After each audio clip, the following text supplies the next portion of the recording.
Na internet, muito se tem falado de um hábito específico que as pessoas da minha geração, de gerações mais jovens, passaram a ter, que é o hábito da performance. E eu vi uma frase recentemente que mexeu muito comigo. Se você é uma pessoa que tudo te incomoda e tudo é performance, talvez seja porque você passa 10 horas de tela no celular. Então tudo soa performático.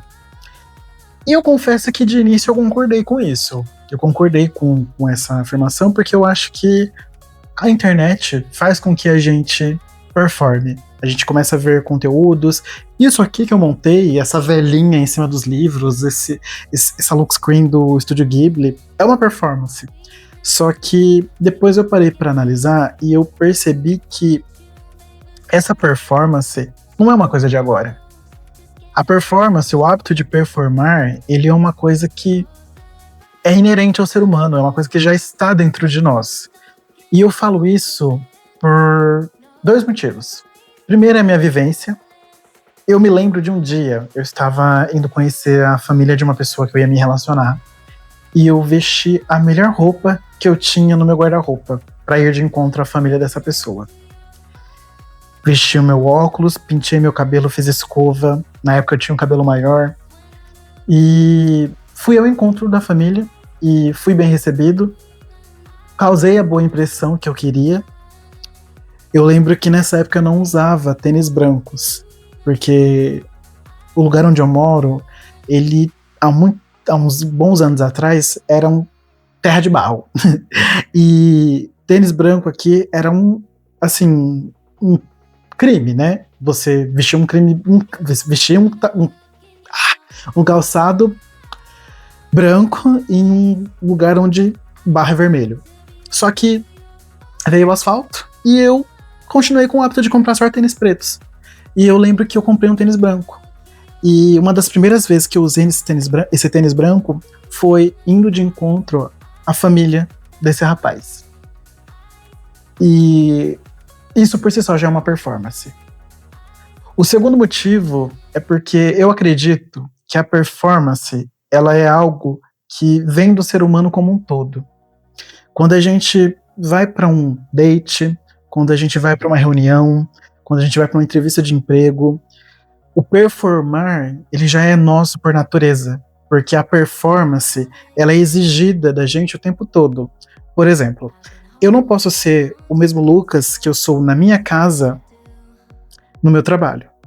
Assim como eu não posso ser a mesma pessoa do meu trabalho nas minhas relações com os meus amigos. Assim como nas minhas relações com os meus amigos, eu não posso ser a mesma pessoa na minha casa. Porque são ambientes diferentes. E os ambientes que você vive moldam o seu comportamento. E isso entra na coisa da performance, pelo menos na minha opinião. Então, eu discordo muito dessa frase, porque ela coloca em perspectiva que a performance, o hábito de performar, ele é algo que é da nossa geração. Como se fosse um crime você performar.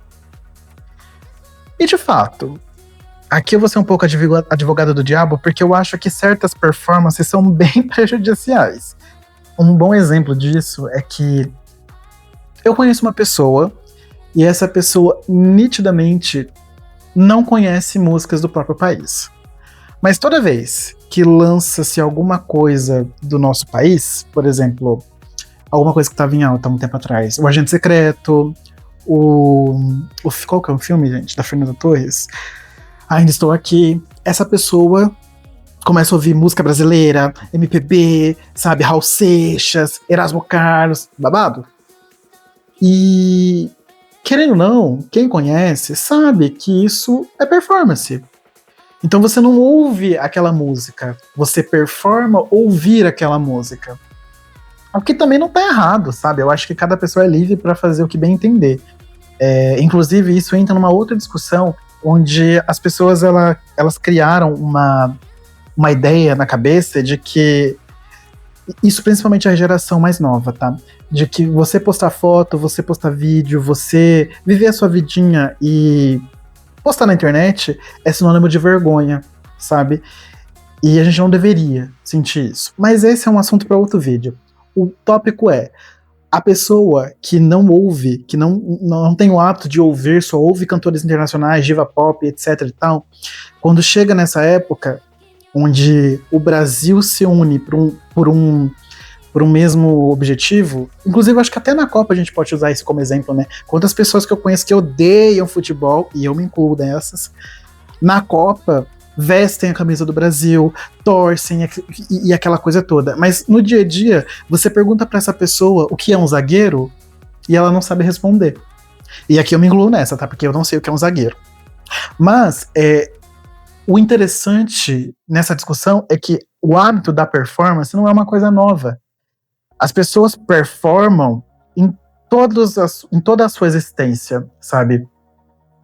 A gente tem essa mania de querer atribuir nome bonito para certas coisas que, na verdade, sempre existiram. E isso abre a nossa mente, só que ao mesmo tempo limita a gente em certo aspecto, porque hoje em dia tudo virou performático. E, em parte, eu concordo. Por exemplo, eu lembro que alguns anos atrás se tinha eco bag, a mochilinha, a bolsinha de pano, né? Mas era única e exclusivamente para você fazer mercado. Então era aquelas eco bags de flor, de fruta, material meio plástico. E com o advento da coisa dos livros, né, o BookTok, essas redes que impulsionam, esses movimentos que impulsionam o consumo exacerbado de livros, o que é muito bom, diga-se de passagem, veio essas pequenas tendências de eu vou levar a minha eco bag com os meus livros dentro, para mostrar que eu leio. Ou vou pegar na minha eco bag da MUBI. Então hoje em dia você não assiste o filme, você performa assistir o filme para que as pessoas que estão ao seu redor vejam o filme e coloquem no Letterboxd, sabe? E eu acho que esse é um movimento muito engraçado, porque eu lembro de uma época, e aqui eu tô falando de experiência pessoal, onde ler livros era simplesmente ler livros. E o primeiro contato que eu tive com a performance e a gamificação de um hábito, que no caso era o hábito de ler livros, foi há 10 anos atrás, em 2016. Na época, eu estava no meu ensino médio, no último ano, e eu estudava à noite porque eu fazia um curso de manhã. E eu lembro que uma querida, que eu não gostava na minha sala, ela falou bem assim: a minha meta para 2016 é ler 50 livros. E aquilo me despertou um interesse, né? Eu fiquei pensando, nossa, mas ler 50 livros, né? E naquela época eu já era um leitor assíduo, diga-se de passagem. A minha estante era o dobro da estante que eu tenho hoje. Só que, enfim, conversa por outra hora. E eu lembro desse contato em 2016 com o ato da gamificação, de você atribuir uma meta de leitura. E aí é muito engraçado, porque quando você faz isso, o ler, ele não se torna um entretenimento, ele se torna uma meta a ser atingida.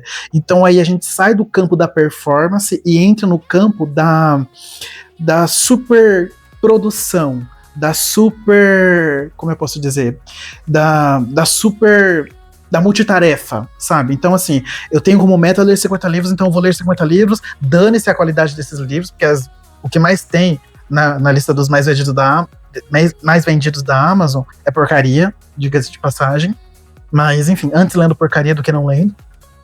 Mas esse foi o meu primeiro contato. E anos depois, em 2020, 4 anos depois, eu conheci, acho que 2020 ou 2021, não me lembro, mas eu conheci uma rede social que chama Scoob, onde você coloca suas metas de leitura lá. E nesse meio tempo também teve uma coisa no Spotify que era trazer as retrospectivas do que você tinha ouvido durante o ano, tinha escutado durante o ano, né? E eu lembro que o Scoob também implementou isso. Então você tinha acesso às métricas de tudo que você lia, a quantidade de páginas que você lia, a quantidade de páginas por dia que você lia em média durante o ano. Então, sei lá, li 10 páginas em média durante o ano. A quantidade de livros lidos, todos os livros que você abandonou, todos os livros que você estava pretendendo ler e não leu, as suas metas de leitura que você conseguiu atingir, as metas de leitura que você não conseguiu atingir, tudo isso fica no Analytics, dentro do Scoob. E isso me traz à tona o seguinte pensamento: eu estou lendo porque eu gosto, ou eu estou lendo porque eu quero parecer intelectual? Eu quero que o livro traga essa aura, essa construção de imagem de intelectualidade. É um ponto interessante a se pensar.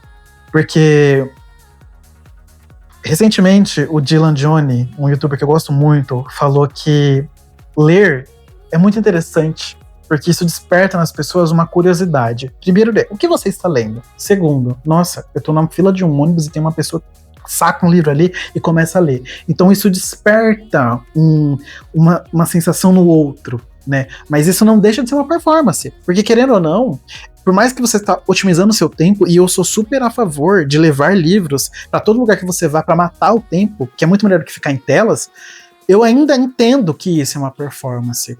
Mas eu não vejo isso como uma coisa negativa. Inclusive, me irrita muito quando eu simplesmente estou vivendo a minha vida e chega alguém e fala, nossa, que performance, que performático, que isso, que aquilo outro. Sim, justamente, né? O meu Instagram, o meu canal no YouTube, as minhas redes sociais são algo que é meu. Então, eu tenho um livre espaço para performar o que eu bem entendo. Recentemente, eu estava com um amigo no centro da minha cidade e eu simplesmente decidi comprar flores para mim. E aí? Performance? Sim, performance. Mas independente, eu fiz algo por mim. Porque eu quis. Óbvio, é muito legal quando as pessoas te prestigiam também pela sua performance, não vamos ser hipócrita, nós somos seres humanos.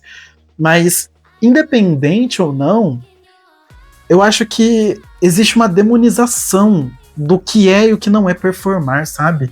E trazendo isso ainda em pauta, eu acho que todo mundo performa de alguma forma. Todo mundo performa. A performance, ela é algo que está dentro do ser humano, está dentro, porque nós somos macacos com ansiedades, inseguros e deprimidos.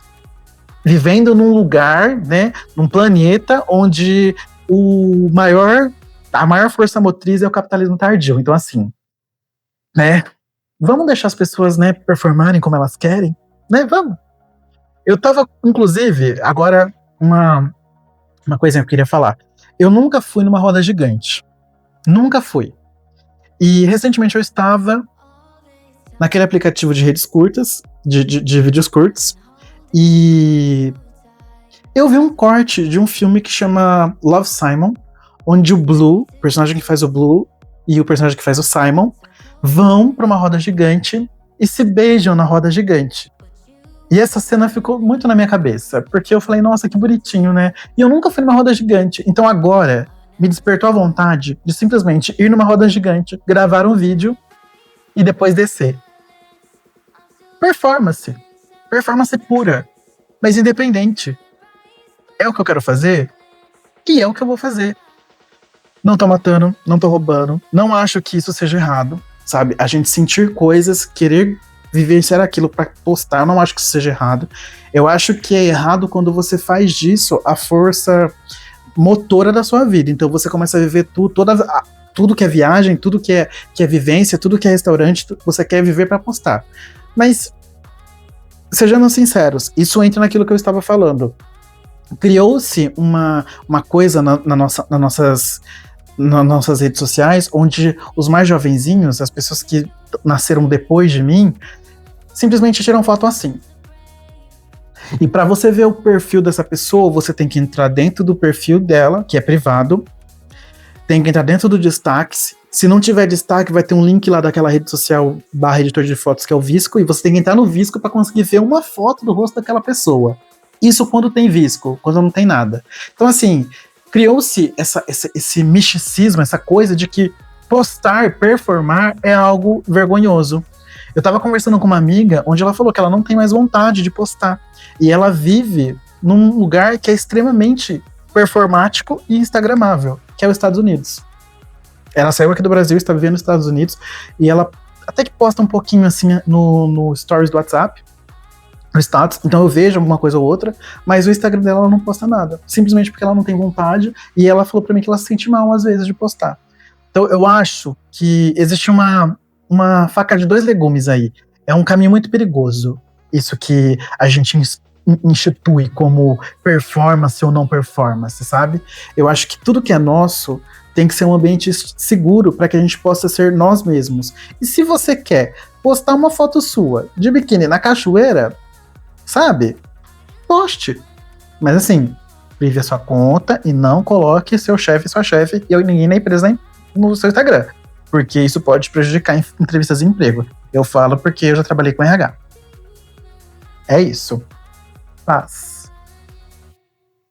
Nossa, eu tava reparando aqui, eu nem me apresentei, né? Bom, eu sou o Lucas, bem-vindos ao meu canal. Aqui eu falo de comportamento e agora eu tô indo embora. Tchau!